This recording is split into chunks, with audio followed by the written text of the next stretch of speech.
March 1945. A German army nurse named Lotte Weiss stepped off a prison bus in Alabama and nearly dropped to her knees because the enemy was cooking breakfast. Not because she was wounded, not because she was starving at that exact second, but because the smell coming from the American mess hall was butter on hot bread. Real butter, coffee, eggs. The kind of smell that belonged to a kitchen before the war had taught Europe how to live without mornings. Lotte was 26 years old, 5'7", 97 pounds. She had spent 3 years in Wehrmacht field hospitals, where bandages were washed until they turned gray. Morphine disappeared before the worst cases arrived, and men begged for medicine that existed somewhere in the world, but not where they were dying. She had been told since girlhood that Americans were soft, decadent, corrupted, cruel in the weak, slippery way of people with no real order. And she had been told something even more specific, that black people belonged beneath everyone, that a black woman could not stand above a German woman in any serious world. Then the door of the bus opened, cold morning air came in, and the first person Lotte saw on American soil was a black woman in a crisp military uniform, holding a clipboard, giving orders in a calm voice. The woman looked at the German nurses one by one and said, in careful German, "Coffee first, medical check after." That was the first crack, not a speech, not an interrogation, not a lecture about democracy, a cup of coffee, handed to her by someone her entire world had trained her to look down on. And what happened after that would follow Lotte Weiss for the rest of her life, because the Americans did not break her with violence. They broke the old world inside her by feeding her. By spring of 1945, Germany was no longer a country moving toward victory. It was a country eating itself to stay upright. Factories were smashed. Rail lines were cut. Cities were living on rations that made adults slow and children silent. In military hospitals, the shortage was not a temporary inconvenience. It was the weather. You worked inside it. You breathed it. You stopped asking when the next shipment would arrive, because the answer was always some version of too late. Lotte had learned nursing in Leipzig before the war, when white sheets still meant cleanliness instead of fantasy. By 1942, she was in field hospitals behind the Eastern Front. By 1944, she was in France, watching carts of wounded men arrive faster than anyone could count them. She knew how to hold pressure on a torn artery with both hands. She knew how to tell a man he would be fine when his leg was already gone. She knew how infection smelled before anyone said the word. And by March 1945, she knew something else. The Reich had promised order. What it gave its own nurses was collapse. Her capture was not dramatic. The aid station outside Trier had been abandoned so quickly that half the records were still on a desk. The German officers left first. The wounded stayed. The nurses stayed, because wounded men cannot retreat on command. By late afternoon, American soldiers came through the door with rifles lowered and faces more tired than victorious. One of them pointed to a water can. "Drink," he said. Lotte did not understand the word, but she understood the gesture. That bothered her more than a threat would have. Over the next 2 weeks, she and 14 other German medical women were moved from one temporary holding site to another. No one beat them. No one explained much either. The silence was its own room. Inside that room, the women carried every lesson they had been given. Americans were undisciplined. Americans were greedy. Americans had no honor. Americans hated Germans and would prove it the moment the guards were not being watched. Then, before dawn on a wet March morning, their bus rolled into a prisoner compound outside Aliceville, Alabama. The camp was not beautiful. Rows of barracks, wire fences, guard towers, red clay mud pressed into the road. But it was orderly in a way Lotte had not seen in years. Lights worked. Trucks arrived when they were supposed to. Men in uniform carried crates instead of excuses. And behind the wire, rising over the compound like a private insult to every hungry German city, was the smell of breakfast. The black woman with the clipboard introduced herself as Corporal Grace Holloway. She was from Georgia. Her German was awkward, learned from a phrase sheet, and improved through stubborn practice. But her authority needed no translation. She checked names. She assigned numbers. She directed guards. She spoke to the American doctor without lowering her eyes. Several German nurses stared at her as if the rules of the physical world had been rearranged. One of the older women, Anneliese Kruger, whispered, "This is theater." Lotte wanted to believe that. Theater would have been easier. Theater meant the old lesson was still intact, and the Americans were merely performing a trick. But the cup in Lotte's hand was ceramic. The coffee inside it was hot.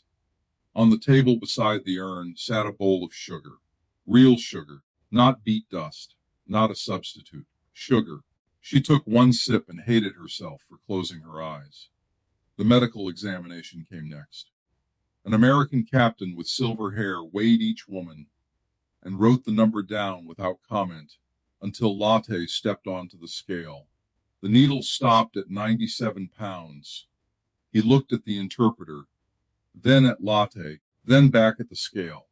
"Tell her," he said, "we are going to fix that." Lotte heard the translation and felt something colder than fear. The enemy had looked at her body and seen a problem to solve, not a trophy, not revenge. A problem. She was given a prisoner uniform with PW painted on the back. The letters were humiliating, but the cloth was thick, clean, and whole. She was shown a cot with a mattress, a wool blanket, a shelf for her few possessions. The barracks had a stove. The showers had hot water, and every detail made the same impossible argument.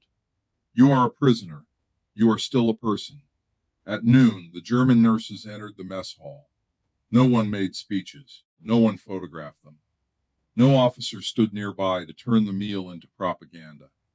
There was only a line, a tray, a soldier with reddish hair spooning food as if this were the most ordinary duty in the world. Mashed potatoes, green beans, white bread, a slice of ham, coffee again, a square of butter wrapped in paper. Lotte stopped moving. The soldier behind the counter looked at her tray, then at her face. "You want more bread?" he asked. She did not know the words, but she understood, the hand moving toward the bread. Anneliese sat beside her and stared at the food until her shoulders began to shake. "My son has not seen butter since 1943, she whispered. Then she covered her mouth because crying in front of the enemy felt like surrendering twice. Lotte cut the ham into pieces so small they were almost surgical. She ate slowly, carefully, as if the food might disappear if she trusted it too quickly. Across the room, American guards ate the same meal. Not better, not worse, the same. That was what struck her, the sameness. The rules were not being bent for a visitor. This was not a painted hallway for inspection. This was Tuesday. Over the next days, the camp explained itself through repetition. Breakfast came every morning. Mail forms appeared on the right table. Laundry was collected on schedule. The infirmary inventory was checked before it ran empty. Rules were posted in German and English. The guards were not saints. Some were bored. Some were blunt. Some disliked the prisoners and did not bother hiding it. But even dislike had boundaries. A guard could glare at you. He could not take your food. He could call you kraut under his breath. He could not refuse medical care. The boundary mattered more than the expression on his face. Lotte and the other medical prisoners were assigned to the infirmary because the camp needed trained hands. That was where the second crack became a fracture. The supply room was clean, not rich in the fantasy sense, clean in the practical sense that destroys excuses. Boxes of gauze stacked by size, bandages wrapped and dry, soap, alcohol, surgical instruments in order, a refrigerator with glass vials lined in rows. Penicillin, penicillin. The word moved through the German nurses like a charge through wire. Lotte had seen men die waiting for the idea of that drug. She had drained abscesses that should never have formed. She had watched fever take boys who could have gone home after 3 injections if those injections had been in the room. And here, in an American prisoner camp, penicillin sat on a shelf behind a door that did not even have a dramatic lock. The American head nurse, Lieutenant Margaret Bell, opened the cabinet and said through the interpreter, "You will document every dose. You will not waste it. You will ask if you are uncertain." Then she handed Lotte a clipboard. Trusted. That was the word no one used at first because it sounded absurd. Sam? But it was what had happened. The enemy had given her access to medicine. Not unlimited access. Not foolish access, but professional access. The kind given to a person whose skill was recognized before her ideology was forgiven. Corporal Grace Holloway watched from the doorway. Lotte could feel herself being watched back, not with suspicion, with assessment, as if Grace were not wondering whether a German nurse deserved respect, but whether this particular German nurse would do the work correctly. That distinction humiliated Lotte more deeply than open hatred could have, because hatred would have let her keep the old story. Competence did not. The first week in the infirmary was all hands. Prisoners came in with workshop cuts, coughs, old frostbite injuries, dental infections, rashes from wet boots, fevers that made them childish. The nurses worked under American supervision. They changed dressings, took temperatures, boiled instruments when needed, not because there were no clean ones, but because the procedure required it. They filled out forms. They washed hands until the skin cracked. Grace taught them the English words that mattered: pain, allergic, wait, breathe, again. She did not soften herself to make the German women comfortable. She did not perform anger to make the situation feel morally simple. She simply did her job so well that every lesson Lotte had been taught about race had to stand beside Grace Holloway and look ridiculous. One afternoon, Lotte mispronounced temperature 3 times. Grace corrected her 3 times. On the 4th, Lotte said it properly. Grace gave one small nod. It should not have meant anything. It did. In April, letters from Germany began to arrive. They came late. They were censored. They were thin, frightened pages from cities with no extra words left. Annalise received one from Essen. She read it outside the barracks in the weak sun. Then she folded it twice and put it into her pocket with fingers that would not close. Her daughter had died in February, not in a bombing raid, not under rubble, of pneumonia. There had been no antibiotics, no transport to a hospital that still had heat, no doctor who could do more than listen to the lungs fill. That night in the mess hall, Annalise stared at a tray of hot food and pushed it away. No one told her to eat. No one told her to be grateful. Grief had turned the meal into evidence. Lotte understood exactly what the evidence said. The Americans had not killed Annalise's daughter, but the Reich had built the road that led to that death. It had started the war. It had spent supplies on a collapsing front. It had promised a 1,000-year future while children died of treatable infections in apartments with broken windows. And now the enemy had penicillin in a prisoner camp, not because the enemy was magical, because its system still worked. That was when the radio began to matter. There was a common room near the administrative building where prisoners could hear monitored broadcasts. Most came for war news. Some came because any sound from Europe felt like a thread tied to home. An American corporal named Davis had enough German to translate headlines. He did it badly at first, then better. No one had ordered him to. He simply seemed offended by the idea that people in the room would not understand what was happening to their own country. On April 15, British forces entered Bergen-Belsen. The first reports arrived in fragments: bodies, survivors too weak to stand, disease, mass graves, numbers that made language feel unprepared. Corporal Davis translated slowly, one sentence at a time. The room changed as he spoke. It did not become loud. It became airless. A prisoner near the stove said, "British lies." No one answered. A second man said it again, softer, "British lies." Still no answer. Lotte sat with her hands locked together and felt a terrible mental movement begin. Not belief, not yet. Something worse. Recognition, not of details, of structure. She knew what German administration looked like when it cared about a goal. She had seen forms move supplies through impossible conditions. She had seen rail schedules maintained while hospitals starved. She had watched the state count blankets, morphine, boots, fuel, bodies. The Reich was not disorganized. It was selective. It failed where human beings needed mercy. It functioned where ideology demanded obedience. And if those reports were true, then the horror was not chaos. It was order pointed at murder. That night, Lotte could not sleep. The barrack stove clicked and settled. Someone cried into a blanket with the disciplined softness of a person trying not to be heard. Anneliese sat awake on the edge of her cot. After nearly an hour, she said, "Did you know?" Lotte did not answer quickly, because no was too clean. She thought of the Jewish family that vanished from the apartment below her aunt's flat in Leipzig. She thought of jokes told by orderlies that had a locked room quality to them. She thought of trains discussed in lowered voices. She thought of the relief she had felt whenever a subject became dangerous enough that no decent person could be expected to ask. "I did not know the shape of it," Lotte said. Then she added, "But I knew where not to look." Anneliese turned her face away.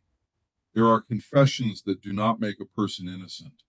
They only make the rest of the truth possible. The next morning, Grace found Lotte in the infirmary before duty began, restacking bandage rolls that were already stacked. Grace watched for a moment, then, in careful German, said one word, "Heavy." Lotte looked at her. The old world would have expected accusation. Maybe it would have deserved accusation. But Grace only handed her another roll of gauze. "Yes," Lotte said. "Heavy." They worked for several minutes without speaking. That silence did more than comfort her. It indicted her, because it showed her a form of discipline the Reich had never taught. To stand beside someone who had been taught to despise you and still do the work correctly.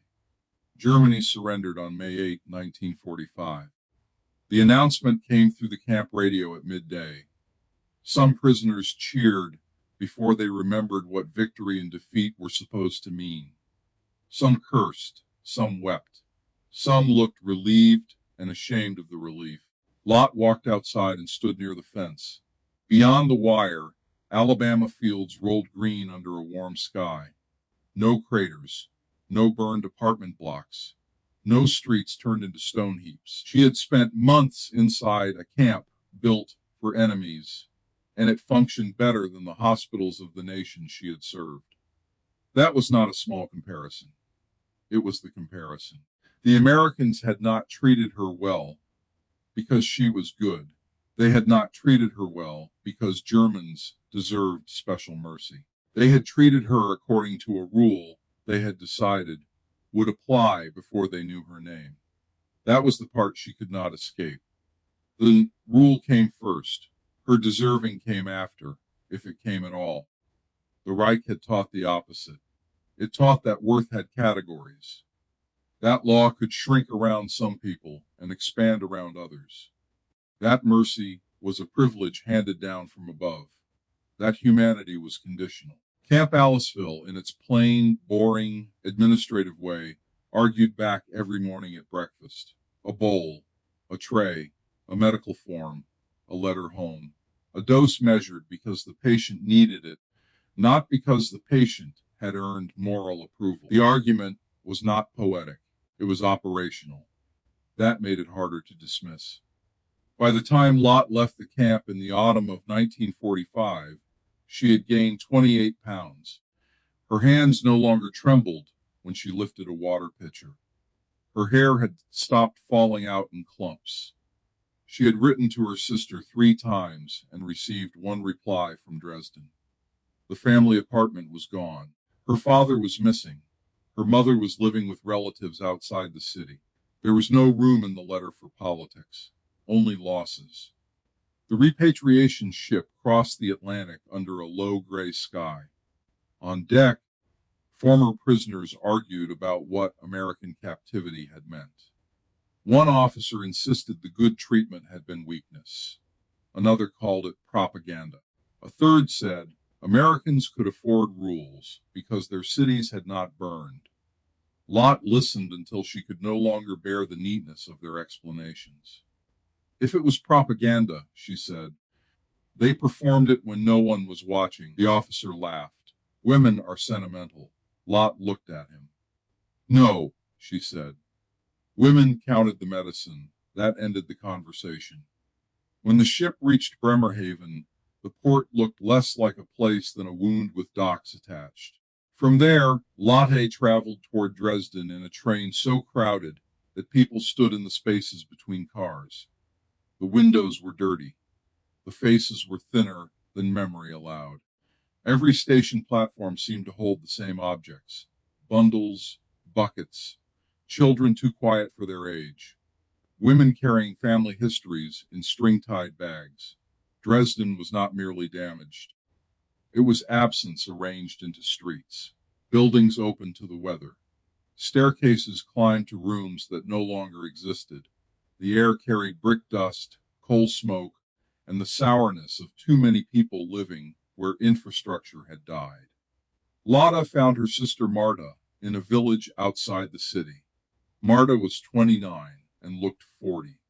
They held each other for a long time. Then Marta stepped back and examined Lotte's face, her weight, the health that captivity had put back into her body. The expression that crossed Marta's face was not envy. It was worse, arithmetic. What did they do to you? Marta asked. Lotte thought of Grace Holloway, the clipboard, the coffee, the penicillin, the hot water, the rules. She said, they fed me. Marta waited for the rest. There was no rest that made it easier. The winter after her return was the hardest season of Lotte's life because it removed any romantic use for suffering.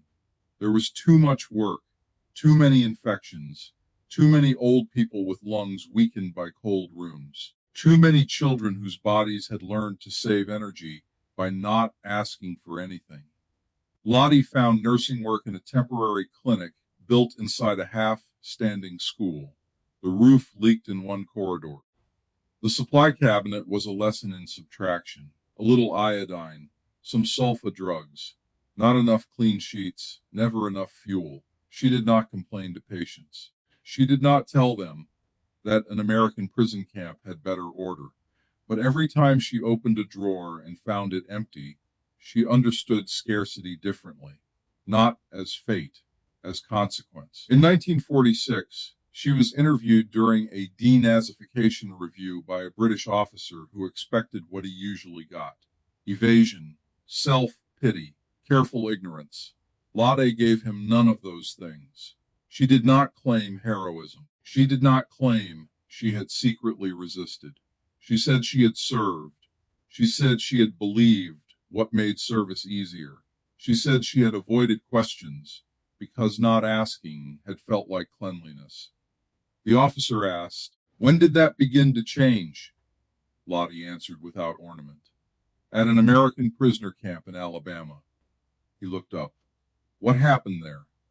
A black corporal gave me coffee, she said, and I realized the world I had trusted could not explain her. The officer wrote for several seconds. Lotte continued. Then they gave us food, medicine, work, rules. Every day the same rules. That was worse for my old beliefs. than any punishment would have been. Years later, when Lotte became a nursing instructor, she returned to that sentence often. Every day, the same rules. She taught in Dresden, then later in West Germany, after marrying a railway engineer who had come home from British captivity with his own faith and old certainties destroyed. Her students knew her as strict, precise, unromantic.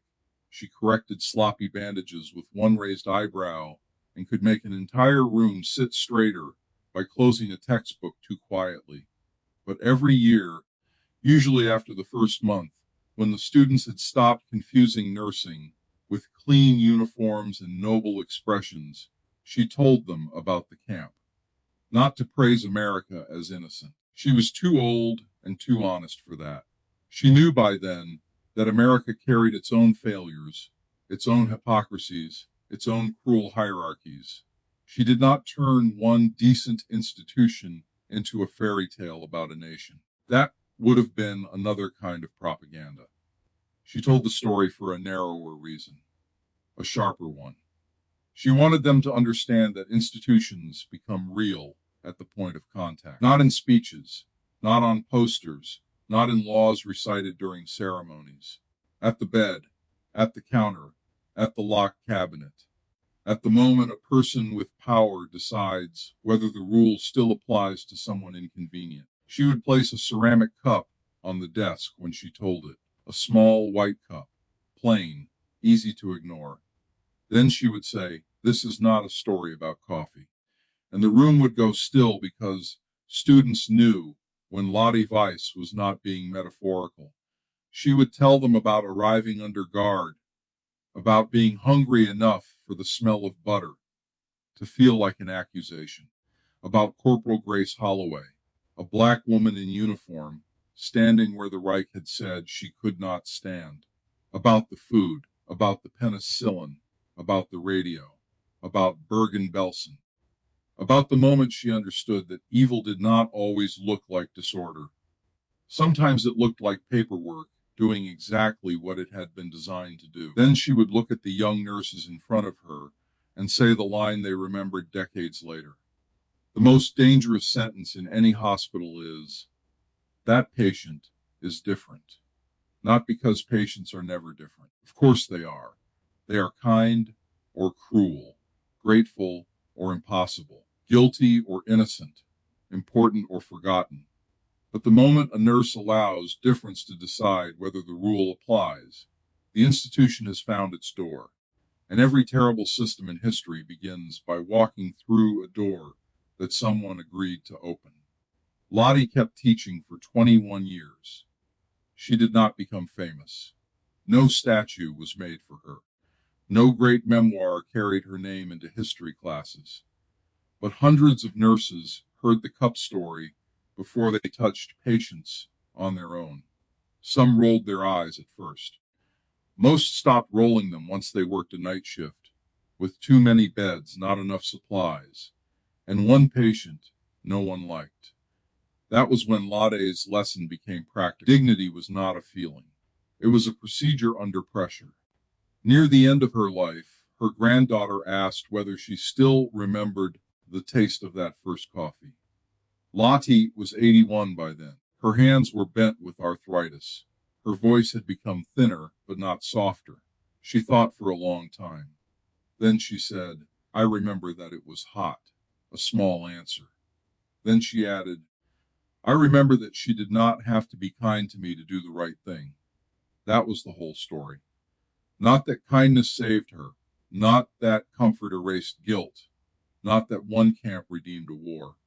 The story was harder than that. The story was that a rule, repeated daily, can become strong enough to humiliate a lie. The Reich spent 12 years teaching millions of people that some human beings deserved less.